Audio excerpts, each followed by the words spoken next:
บุญบั้งไฟบาทหลัก35ปีนี้บ่คือปีกาย3นาทีของคลิปนี้มีคำตอบให้เด้อสบายดีทุกคนตอนนี้เขากลับมาอยู่ที่งานบุญบังไฟบาทหลัก35เนาะเนื่องจากว่าปีกายเขากลับมาแล้วปีนี้กลับมาอีกปีนี้คนร้ายแห้งปีกายคนกับร้ายเหมือนกันแต่ว่าปีนี้โอเคโคตรร้ายเลย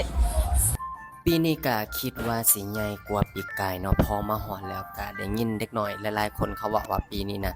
คือว่ามีแต่จุดถวายฮอซื่อๆบ่มีบั้งไฟใหญ่แบบบั้งไฟหมื่นบั้งไฟแสนแบบนี้นะบ่มีที่แรกก็คาดหวังว่าตั้งใจสิมาหยาดเงินกับเด็กน้อยอีกเนาะปีนี้แต่ว่าบ่มีให้หยาดซ้ำมีเล็กน้อยแต่ว่ามาพอคราวเดียวเนาะแล้วก็ได้เห็นเด็กๆของปีกายนะที่ว่าหยาดเงินนำกันนะเด็กน้อยเขาก็ยังจืออยู่กันเลยมาทักทายกันแบบสิโอ้ยโคตรคิดฮอดแล้วปีกายแบบหยาดค่อยแบบโดดใส่เลยได้เงินคนเดียวนะแล้วก็เอามาแบ่งเขาเจ้า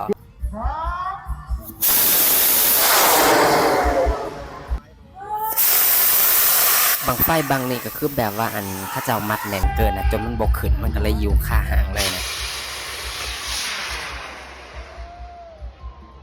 ที่เด็ดมาอีกแล้วเนาะก็คือมาหางานเงินกับเด็กน้อยแต่ว่าปีนี้วันน้อยนึงบ่หลายปานใดแต่ว่าปีกายวันโคตรหลายเลยก็เก็บโคตรคักนะปีนี้เด็กน้อยก็เก็บบ่ทั่วกันซะ